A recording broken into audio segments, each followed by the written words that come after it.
जादुई कहानी। एक गरीब परिवार की कहानी। ये जादुई कहानी प्राचीन काल के एक गरीब इंसान की है जिसका नाम रतिलाल था। वह अपनी पत्नी के साथ छोटे से घर में रहता था। रतिलाल दैनिक भिक्षा मांगने जाया करता और जो कुछ भी मिलता उससे अपना और अपनी पत्नी का जीवन यापन करता। एक बार सारा दिन भिक्षा मांगने के बाद उसे केवल एक मुट्ठी चावल हाथ लगे और वह अपने घर पहुंचा तो उसकी पत्नी दुखी होकर बोली, घर में तो अनाज का एक दाना भी नहीं बचा है और आप एक मुट्ठी चावल ही लाए हैं, भला इसमें कैसे हम अपना पेट भर सकते हैं। और वह थक हार के घर में बैठा ही था कि द्वार पर एक भिक्षुक आ जाता है और वह कुछ खाने के लिए मांगता है। रतिलाल धर्म संकट में फंस गया।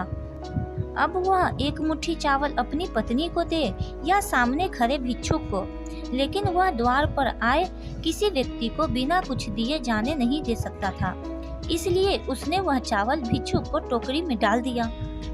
रतिलाल की पत्नी अंदर काम कर रही थी और जैसे ही वह बाहर आई तो रतिलाल ने भिक्षुक को चावल देने वाली बात बता दी और इस बात को सुनते ही रतिलाल की पत्नी गुस्से में आ गई।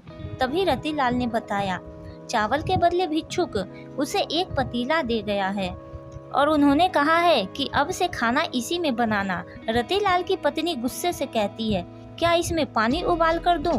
क्योंकि अनाज तो है ही नहीं और जो आप लाए थे उसको भी दान दे दिया। और जैसे ही वह पतीले को उठाती है उसे कुछ वजन सा एहसास होता है और वह पतीले को खोलकर देखती है तो चौंक जाती है, क्योंकि उसमें इन दोनों के लिए पका हुआ खाना रखा होता है। रतिलाल की पत्नी के चेहरे पे खाने को देखकर मुस्कुराहट आ जाती है।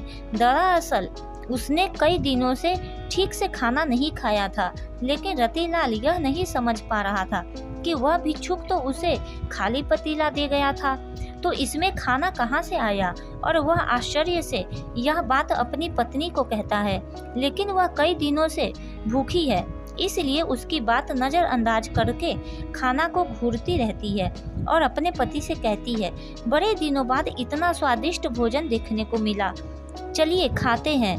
और रतिलाल खाना खाने बैठ जाता है, लेकिन अभी भी उसका ध्यान उसी बात पर टिका होता है, क्या वह बर्तन जादुई पतीला है। भोजन करने के बाद वह अपनी पत्नी से अपने दिमाग में चल रही उथल पुथल के चलते यह बात कहने से अपने आप को रोक नहीं पाया कि जरूर यह जादुई पतीला है जिससे इच्छा अनुसार भोजन प्राप्त किया जा सकता है। तभी दोनों ने मिलकर पतीले का परीक्षण करने का विचार बनाया और पतीला खाली करके पतीले से दोबारा भोजन बनाने का आग्रह किया और कुछ क्षण में उसकी इच्छा अनुसार भोजन बनकर तैयार हो गया। यह देखते ही दोनों खुश हो जाते हैं, क्योंकि अब उनकी भूख हमेशा के लिए शांत हो जाएगी और उन्हें खाने के लिए किसी और के सामने हाथ नहीं फैलाने पड़ेंगे। खुश होकर दोनों ने राज्य में ऐलान कर दिया कि वह सारे राज्य को खाना खिलाएंगे। यह बात दूर दूर तक फैल गई कि कोई गरीब इंसान ऐसा धनवान बना जो पूरे राज्य को भोजन पर आमंत्रित कर रहा है। और अगले ही दिन रतिलाल के घर के सामने हजारों की तादाद में लोगों का हुजूम उमड़ पड़ा, जिसमें से ज्यादातर लोग यह देखने आए थे कि भला यह गरीब इतने सारे लोगों को कैसे खाना खिला पाएगा। लेकिन देखते ही देखते एक से एक व्यंजन सबके सामने रख दिए गए और सभी को खुला आमंत्रण दे दिया गया, जितना खाना हो उतना खाइए और जरूरत पड़े तो घर भी ले जाइए। यह सुनते ही राज्य के सभी लोगों ने जी भर के खाना खाया और अपने साथ अपने परिवार के लिए भी लेकर गए, लेकिन खाना खत्म नहीं हुआ।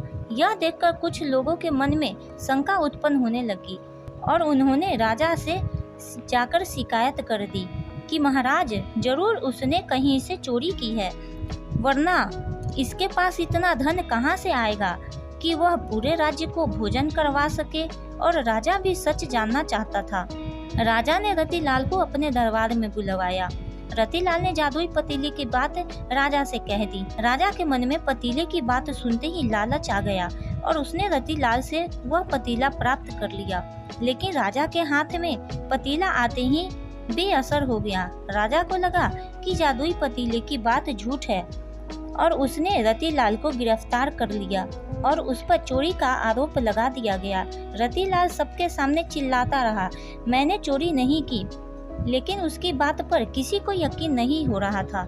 राजा ने आदेश दिया कि रतिलाल का पतीला नदी में विसर्जन कर दिया जाए और रतिलाल जब तक अपनी चोरी की गलती स्वीकार न कर ले तब तक कारागार में ही रखा जाए। और जैसे ही पतीले को पानी में विसर्जित किया जाता है, राजा के महल में चारों तरफ पानी बहने लगता है और देखते ही देखते राजा का महल पानी के बाढ़ से डूबने लगता है।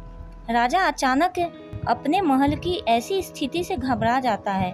उसे समझ में नहीं आ रहा था कि यह सब कैसे हो रहा है। तभी वह अपने राज्य के ज्योतिष आचार्यों से चर्चा करता है और आचार्य उसे बताते हैं कि तुमने एक निर्दोष व्यक्ति को कारागार में डालकर अपराध किया है, इसलिए आपके महल की ये स्थिति हो गई है।